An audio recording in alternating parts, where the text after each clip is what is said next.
A soft breeze moved through the Earth's royal guest gardens.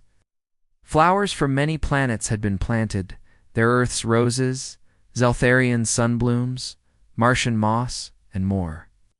The sky was turning orange as evening approached.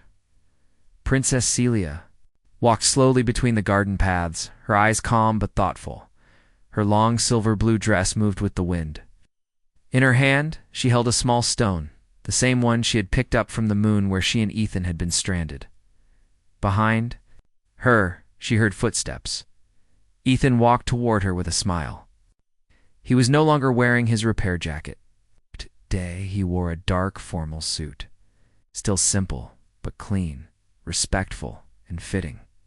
"Too quiet here," he said, stopping beside her. "I like the quiet," she replied. "Reminds me of the nights." "On that moon?" Ethan nodded. "No politics, no cameras, just firelight and two people trying not to freeze." She smiled, and failing to resist each other. They stood side by side for a moment, looking at the sky. "You're leaving soon, aren't you?" Ethan asked. "Yes," Celia said. "The council demands I return. They've allowed time, but not forever. And what do you want?" I want more time. I want freedom. I want." She looked at him. "You." He didn't answer right away. His hands were in his pockets. I want you to want to hold you back." "You won't," she said. "You've already helped me. Move forward." They walked together to a stone bench under a glowing tree. They sat down, and Celia leaned slightly against his shoulder. "Do you remember when I told you I had to marry someone I didn't care for?" she asked. Double quotes. "Yes, I hated." "Hearing that? Well, I don't have to anymore." The Queen canceled the agreement. "I'm free to choose." Ethan looked surprised. "And you'd choose me? Is that even a question?" she teased. He chuckled. "I'm just a mechanic from Earth. And I'm a princess who nearly died eating poisonous fruit." She replied, "Titles mean nothing when the cold bites you." They laughed, and the tension faded. Then Celia grew serious. "But there's a problem, Ethan." "What?" "Our lives are still far apart, and my people won't accept me living on Earth.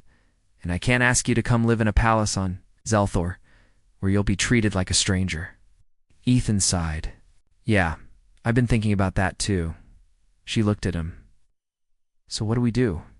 Ethan stood and walked a few steps forward. Then he turned and looked at her. "We make something new."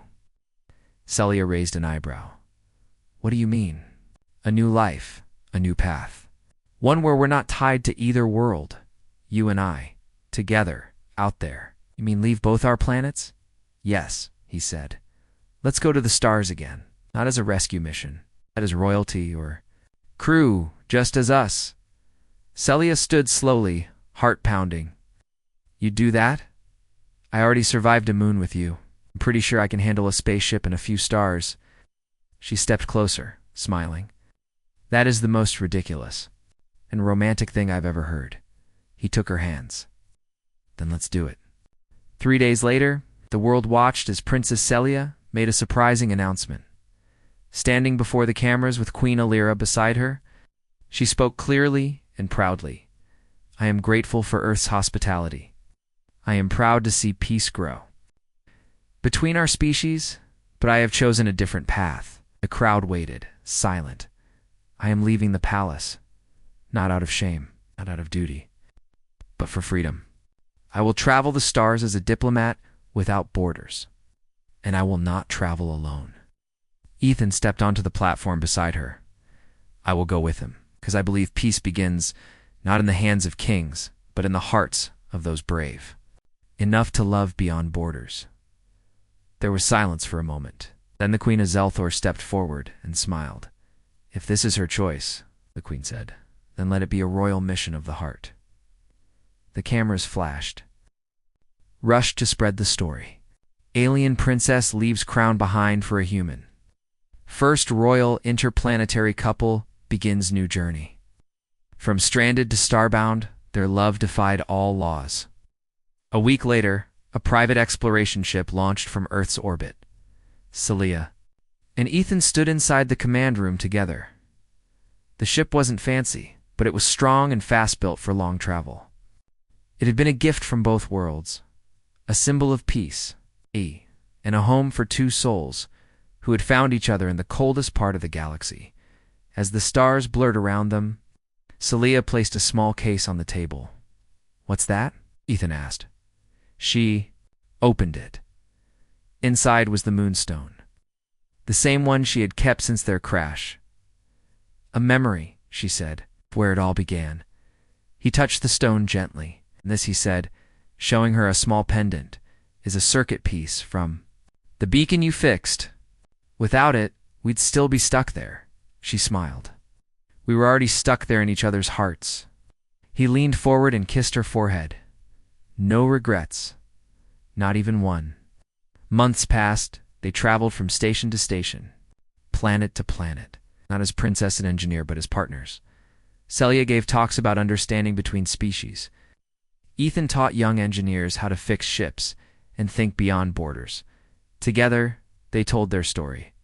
About the crash, the cold nights, the fear, the laughter, and the love that survived everything. Some people didn't accept it. Some still whispered behind their backs. But more and more people, human and alien alike, began to believe. If a human and an alien princess could find peace in the middle of nowhere, then maybe peace was possible for the whole galaxy. One evening, as their ship orbited a glowing planet, Ethan walked into the viewing room and found Celia standing at the glass. "Wall? Thinking again?" he asked. "Always," she said. He came up beside her and wrapped an arm around her waist. "I've been thinking too," he said. "Oh, we've traveled far, made speeches, met people, told our story." He turned her toward him. "Think we should write a new story now?" She looked at him, confused. "What do you mean?" He took a small black box from his jacket.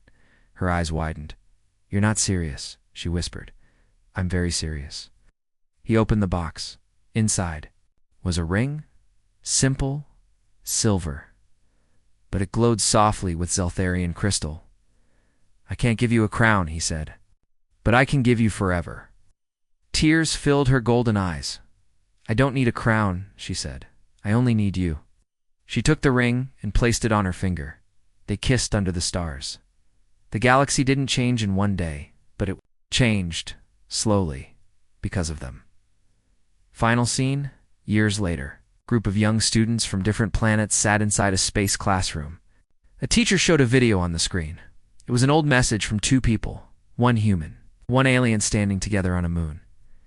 They looked tired, dirty, and cold, but they were smiling. This, the teacher said, was how it started. Peace didn't begin in war rooms or palaces. It began when two people from different worlds stopped seeing each other as enemies, started seeing each other as equals. The students watched in silence. Some of them had blue skin, some had green. Some had none, but all of them understood, because love, real love, is the strongest language in the universe. It had been 2 months since the rescue. Ethan worked in Earth's outer colonies now. He fixed defense systems, managed cargo routes, and trained younger engineers. His hands were always busy, but his heart felt empty, no matter how many machines. He couldn't fix the feeling inside him, the quiet voice that asked, what if she came back? Every night he looked at the stars and wondered where she was. Was she happy? Did she think about him? Or had she gone back to her life and forgotten the human who once held her hand on a dead moon? He didn't know. Far across the stars, Princess. Celia stood before the Zeltharian High Council. "You have broken a sacred tradition." One elder said. "Yes." Celia answered firmly. "You were promised to Warlord Vecker. Refusing him is an insult to the Empire." "I am not a gift to be given," she said, her voice calm but strong. Murmurs filled the room. "You risk civil unrest?" Celia stepped forward. "If our people fall because one princess refuses a loveless union, then we are already weak." Mother, Queen Alira, stood beside the throne. She was quiet, watching her daughter with careful eyes. Later that day, the Queen called Celia into her private garden. The sky above the palace was red and gold, and glowing birds flew between crystal. Trees, you spoke bravely, the queen said. I spoke honestly. And what will happen now? Her mother asked. Do you think love is more important than duty? I don't know, Celia said softly, but I know I cannot lie to my people, or to myself. Mother placed a gentle hand on her shoulder. Then follow your truth, even if the stars turn against you. 2 weeks later, Earth and Zelthor announced a joint peace event. The royal family of Zelthor would visit Earth's capital. The first alien queen to ever step foot on the human homeworld? Ethan heard about it from a news screen in a shuttle port. His heart jumped when he saw the name, Princess Celia of House Veltari. He froze. Was it real? Was she really coming? His friend tapped his shoulder. Hey, Cade, you okay? Ethan nodded slowly. Yeah, just surprised. At night, he couldn't sleep. He stared at the ceiling in his small bunk, then grabbed his bag and left without a word. He caught the first shuttle back to Earth. The peace event was held in the Great Sky Dome, huge glass building near Earth's Council Tower. Lights, cameras, and guards filled the place. Celia stepped out of her ship in a long silver robe. Her crown shimmered, but her face was calm and steady. The human crowd stared in awe. Some clapped, others just watched. She gave a graceful nod, then began walking through the crowd, flanked by guards. But she wasn't looking at them. She was searching for someone. Ethan arrived late. He slipped through the back of the dome, avoiding guards. He didn't belong in such a place. He wasn't an officer or diplomat, just a repairman with a worn jacket and dusty boots. But he didn't care. He only cared about seeing her then. There she was. Their eyes met across the glowing floor of the dome. Stopped walking. So did Ethan. People turned, watching the strange pause. Celia took a step forward. Then another. She broke through the line of guards and walked straight to Ethan. He stood frozen. I wasn't sure you'd come, she said softly. I wasn't sure you'd want me to. I never stopped wanting that, she said. He smiled. A little, neither did I. You should have sent a message. I didn't think a princess would answer. I would have answered yours, she whispered. For a moment, the entire room disappeared. There were no guards, no cameras. Kings, no queens. Just a human and an alien who had once survived the stars together. Celia looked at the humans around them. Then she looked at Ethan, and she reached out and took his hand. Gasps filled the room. Someone whispered, "What is she doing?" Ethan whispered back, "Are you sure?" Celia raised her voice, loud enough for everyone to hear. "This man saved my life. He stood beside me in the darkest place in the galaxy. He risked everything and never asked for anything." The Queen of Zelthor stood up slowly in the back of the room, watching. Celia continued, "I do not care if he is human. I do not care about old laws. I will not let fear decide for me. I will choose him freely." There was silence, deep and long.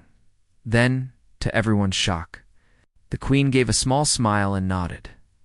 No one said a word, but the message was clear. Hours later, Ethan and Celia walked together under Earth's sky, away from the crowd, away from the noise. They sat on a quiet bench near a fountain. "You really told the galaxy about us?" Ethan said. "I didn't plan it," she said. "But when I saw you again, nothing else mattered." He looked at her. "What happens now?" "I don't know," she said. "But for once, I don't care about the future. You'll face pressure, judgment. I faced worse alone. I can face anything with you." He reached out and held her hand again. "You don't need a crown to rule, Celia," he said. "You just need your heart." She leaned her head on his shoulder. "Then let's rule this moment. Just us."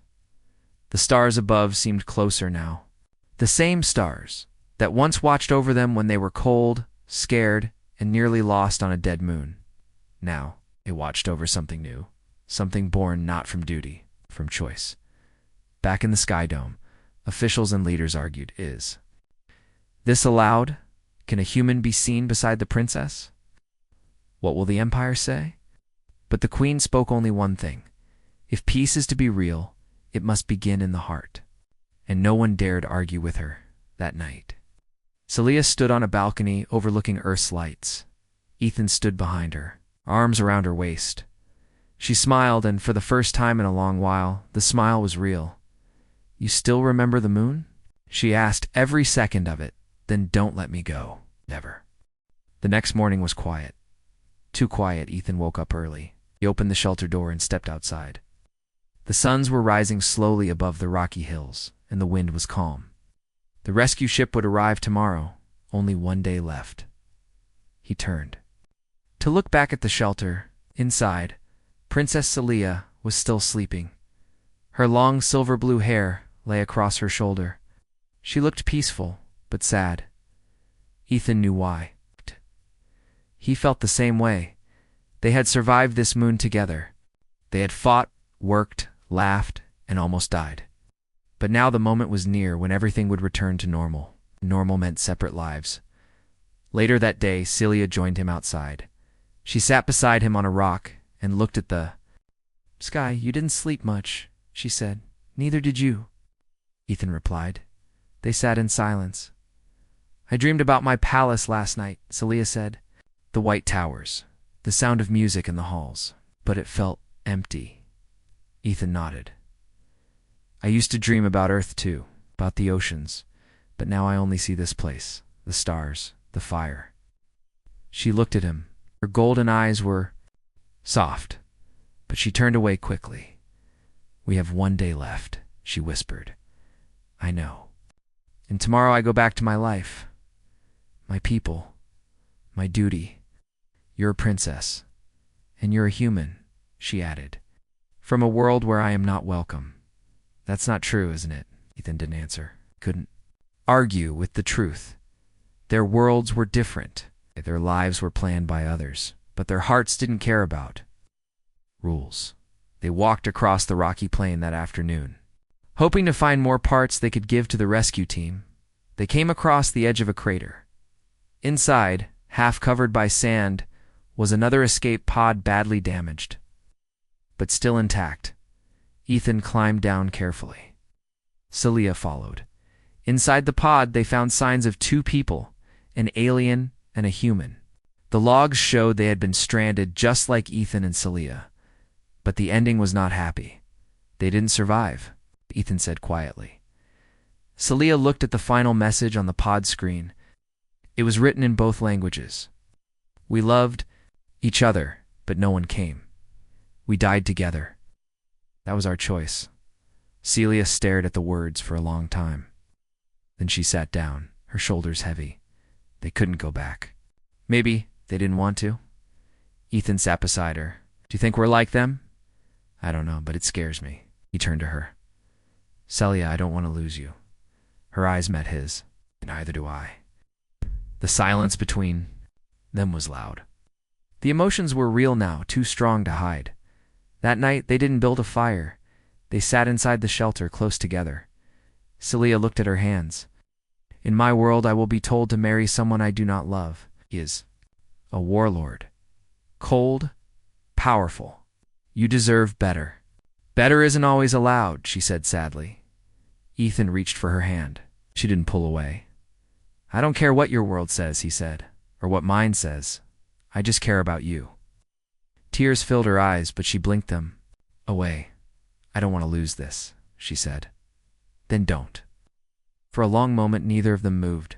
Then slowly, carefully, Ethan leaned forward, and this time she didn't stop him.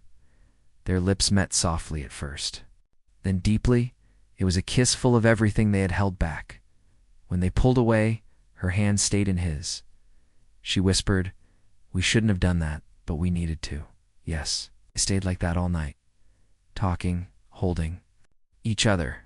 No fear, no masks, no lies, just the truth between them. The next morning, the rescue signal grew stronger. They heard the ship's engines in the sky. Dust blew across the ground as the large Earth ship landed a few meters away.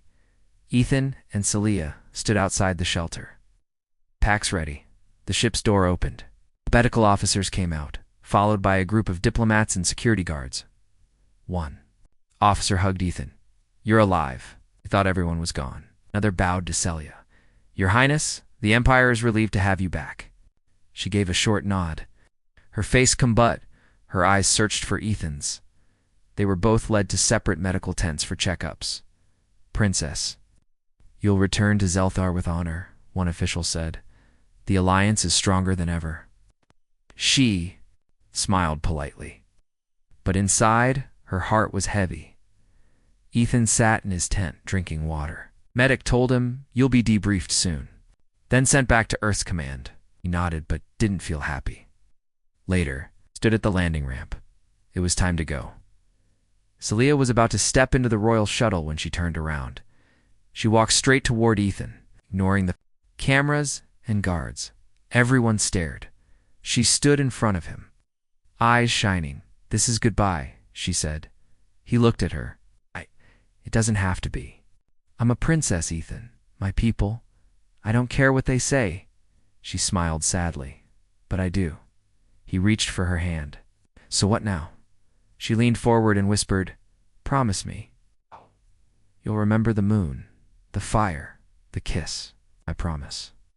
She let go of his hand and turned away. He watched her walk up the ramp, her back straight, the doors closed, the ship lifted off. Ethan stood there, feeling like a piece of his heart had just flown away. Back on Earth, Ethan returned to his job. He worked on ships again, repaired space satellites, fixed engines. But nothing felt right. He watched the news every day, hoping to see her face. Sometimes she appeared giving speeches, visiting colonies, but she never smiled the way she had on. The moon, he kept the thermal cloak she had used. He kept a small stone from the crater where they had found the broken pod, and every night he looked at the stars. On Zelthor, Celia wore royal robes again. She stood in marble halls and made decisions that affected millions. But when she was alone, she touched her lips and remembered the kiss. She remembered the human who treated her like a person, not a title. She often looked at the stars, too. One day, she walked into a council room and made a decision that shocked everyone. I refused the marriage agreement. She said. Gasps filled the room. You cannot refuse. The council leader shouted, I can, and I have. You will bring shame to the Empire. No, she said. I will bring change. Morning came slowly on the strange moon. The sky was still purple, and both suns were low and weak. Ethan woke early, checking their shelter's heat level. The batteries were dropping. They had enough power for maybe 5 more nights. Celia was still sleeping, her silver-blue skin covered in the thermal cloak. She looked peaceful now, not like a proud princess, but like someone real, someone close. Ethan stepped outside. Cold wind hit his face. He turned on his scanner and began searching for anything that could help.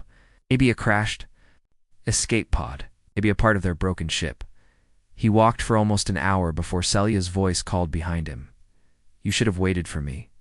Ethan turned. She stood there, breathing fast, a pack on her back and a light weapon at her. Sighed. I didn't want to waste daylight, he said. She walked beside him. Next time, tell me. They walked in silence, scanning the land. Sharp hills and broken rocks stretched for miles. After some time, Ethan spotted something shiny sticking out of the ground. There, he said. They ran forward and found a small broken pod half buried in the dirt. It looked like one of the auto-supply drones from their ship. Inside were a few useful items, some food packs, a small solar charger and a signal booster unit. This could help the emergency beacon. Ethan said, his eyes lighting up. Touch the device. It will take time to connect. They decided to stay near the pod for the day. Ethan set up the booster. Celia began scanning the sky, searching for passing ships. Hours passed. Nothing showed on the radar. Celia sat under a rock ledge, looking at the suns. Ethan brought her a meal pack and sat next to her. She took the food, but didn't eat right away. You're quiet, he said. She didn't look at him. I was trained for everything. War, politics, diplomacy. But not this. Not surviving on A dead moon with a man from a world I barely understand. You're doing fine, she gave him a tired smile. You saved me twice. You would have done the same for me. Maybe I'm not sure. He looked at her. Why do you hate humans? Celia's expression tightened. I don't hate you. But I grew up hearing stories. Humans were dangerous, loud, always trying to control or conquer. Our elders said you couldn't be trusted. Ethan laughed a little. Sounds like some of the things we said. About your people? She smiled softly. And maybe we are both wrong. They sat in silence for a while, the wind blowing around them. It was cold, but their closeness made it bearable. That night, back in the shelter, they warmed their hands near the fire. Celia asked, Do you have someone waiting for you on Earth? Ethan shook his head. No family left. No one special. Looked into the fire. Me too. I mean, I have a family, but no one I trust. No one who truly knows me. Ethan looked at her closely. I think I'm starting to. She looked up, surprised. For a moment, neither of them moved. But then the ground shook. Outside, a large creature was moving near the shelter. It had 6 legs, long spikes on its back, and glowing red eyes. Ethan grabbed his plasma tool. Stay back. The creature roared and charged. Celia stepped forward, raising her light weapon. Together, she shouted. They attacked from both sides. Ethan used fire to scare the beast. Celia shot near its legs, confusing it. After a few minutes, the creature ran off into the dark hills. They were both breathing hard. Ethan looked at her. You okay? She nodded. You. Good, she gave a short laugh. We make a good team. You finally admit it. She raised an eyebrow. Not let it go to your head. They returned inside, shaken but alive. The next day, they worked together to reinforce the shelter and connect the booster to the beacon. Now we wait, Ethan said. They sat close again, wrapped in blankets. They watched the scanner screen. Hoping for any sign of a ship, Ethan, Celia said after a long pause. If we are rescued, what will you do? Go back to work. Maybe repair some satellites. Maybe fly cargo ships. If I return to my world, I must marry someone I don't care for. Ethan looked at her. You don't want that? She shook her head. I want to choose. I want to be free. He reached out and touched her hand. You deserve that. Their eyes met again. Something heavy and warm passed between them, but she pulled her hand back slowly. This is dangerous. I know. We are too different, maybe. Still, she whispered, you make me feel safe. Ethan didn't answer. He just looked at her, truly looked at her.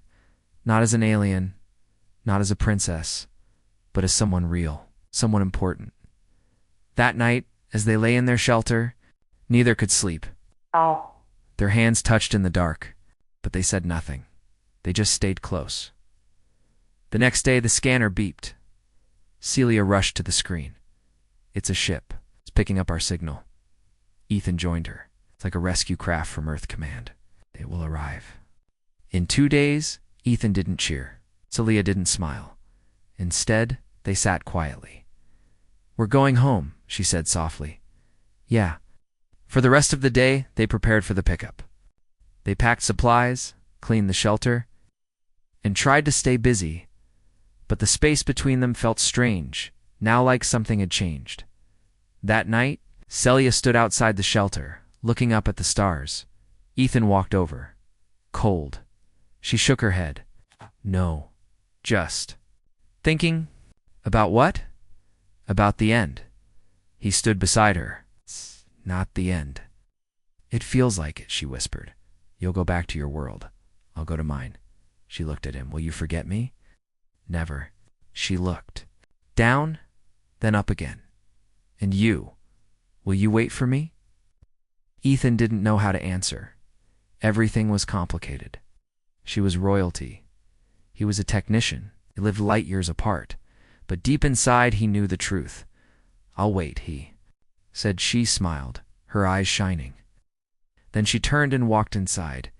Ethan followed her, heart heavy but full. The stars outside the ship's window looked calm. But inside the diplomatic cruiser, the air felt heavy with tension. Humans and aliens were working together now. But not everyone was happy about it, especially not the royal princess of Zelthor, Princess.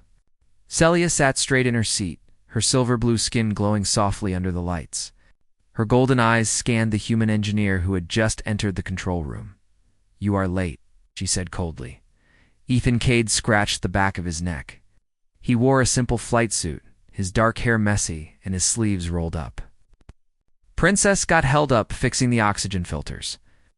Celia narrowed her eyes. "You are part of a diplomatic crew." "Show some respect," Ethan shrugged. "Respect doesn't fix broken systems, Your Highness." The Zeltharian guards standing near the door flinched at his tone, but Celia raised a hand. She had learned enough about humans to know they were informal. Still, something about this human annoyed her. It was too casual. It was too confident. They were heading toward the neutral zone for peace talks. It was supposed to be a routine mission, just show the galaxy that the two species could work together, but space didn't care about politics. An hour later, the alarm screamed. "Warning! Unidentified object approaching, the ship's AI." Blared, everyone rushed to the control room. Celia arrived first, followed by Ethan. The view screen showed a fast-moving cloud of rocks and meteor storm. "It's large and too fast to avoid. Shields at 40%, someone shouted. The ship shook violently. Sparks flew from the ceiling. Lights flickered. "We need to evacuate now," the captain ordered. Ethan didn't wait. He grabbed the emergency escape pod chart. "Princess, this way." Celia hesitated. "I won't leave my crew." A direct hit shook the floor beneath her. Ethan caught her before she fell. "Your Highness, we don't have time." He pulled her toward the escape bay. The ship groaned around them. Flames erupted in the hallway behind. They stumbled into the last available pod. The doors slammed shut. 3, 2, 1. The pod launched into the dark, spinning sky. When Celia woke, she was lying on the cold floor of the escape pod. Her head throbbed. The hatch was open. Outside, the ground was gray and rocky. The sky was purple. Two small suns hung low in the sky. Ethan stood outside, scanning the area with a handheld device. "Where are we?" she asked, stepping out slowly. "No idea," Ethan said. "We crash-landed on a small moon. Oxygen's thin, but breathable." Celia looked around. The landscape was empty, silent. The stars above seemed too close. She crossed her arms. "Where's the comms unit?" "Broken. I tried to fix it. Antenna's fried." Celia frowned. "Then we send a signal. I already boosted the emergency beacon. But it could take days, maybe weeks." Her expression darkened. "So we are stranded," Ethan nodded. "For now." They spent the rest of the day unloading supplies. A small shelter pod was half crushed, but Ethan managed to fix it enough for them to sleep inside. There were emergency rations, some power cells, and a few tools. Night came fast. The cold was brutal. "Keep the heat inside," Ethan said, as they sat close inside the shelter. Batteries, not unlimited. Celia wrapped a thermal cloak around herself. She kept her distance, sitting across from Ethan. "You saved me back there," she said softly. Ethan looked at her. "Didn't think I'd let a princess die, did you?" She gave him a quick glance, then looked away. "I underestimated you." "Human." He gave a small smile. "Name's Ethan, by the way. Princess Celia of House Veltari." "All right, Celia." She looked shocked. "You will call me by my full title." Ethan smirked. "We're stuck on a moon. I think we can drop the royal act for a while." Celia gave him a glare, but deep down, part of her agreed. The next few days were hard. They took turns gathering rocks to reinforce the shelter walls. They boiled water from underground ice using makeshift filters. They set up a fire pit using dry alien moss Ethan found. Though they argued often, they also began to talk. Celia told him about her royal training, about how she was being forced into a political marriage after the mission. Ethan told her about Earth's lower colonies, about how he lost his brother in a mining accident on Europa. She listened. He listened. And slowly, something started to shift. One day, while gathering food samples, Celia found a strange purple fruit hanging from a vine. It smelled sweet. Be careful, Ethan warned. We don't know what's safe. I know. How to test alien fruits, she said with pride. She took a small bite and smiled. It is safe. Delicious, actually. An hour later, back at the shelter, she collapsed. Ethan rushed to her side. Her skin was pale. She was shaking. No. Hang in there, he said, searching through the medkit. He injected her with an antitoxin and used a heated blanket to keep her body temperature stable. Her breathing was shallow. Ethan stayed up all night watching her. By morning, she stirred. Ethan. He let out a breath of relief. You scared the hell out of me, princess. Her voice was weak. I made a mistake. You nearly poisoned yourself with alien grapes. She gave a faint smile. Thank you for staying. I told you I wouldn't let you die. After that, something changed between them. They began sitting closer at night. Celia didn't correct him when he called her by name. Ethan started asking about her home world, not just the politics, but what her skies looked like, what songs her people sang. She told him in return. He told her about Earth's rain, about the smell of fresh soil, about oceans and sunsets. Their hands brushed once while passing a tool. Neither of them pulled away quickly, but neither spoke of it. One night, as a cold wind howled outside the shelter, Celia asked, "Do you think they will come?" Ethan stared at the fire. "Hope so. But if they don't, we'll survive." "You." "And me? You sound certain." "I've worked alone in space before. I know how to build, how to stay alive." She looked at him. "I was raised to lead armies and give speeches, but none of that helps me here." "It helps me," he said quietly. She looked surprised. "Why?" "Because you didn't give up." Their eyes met. For a moment, the fire between them felt stronger than the one on the ground. Then Celia stood quickly. "We should rest. Tomorrow. We search for the signal relay." Ethan nodded, hiding his thoughts. "Right. Rest. Out." But that night, neither of them slept well. Outside, the stars watched silently.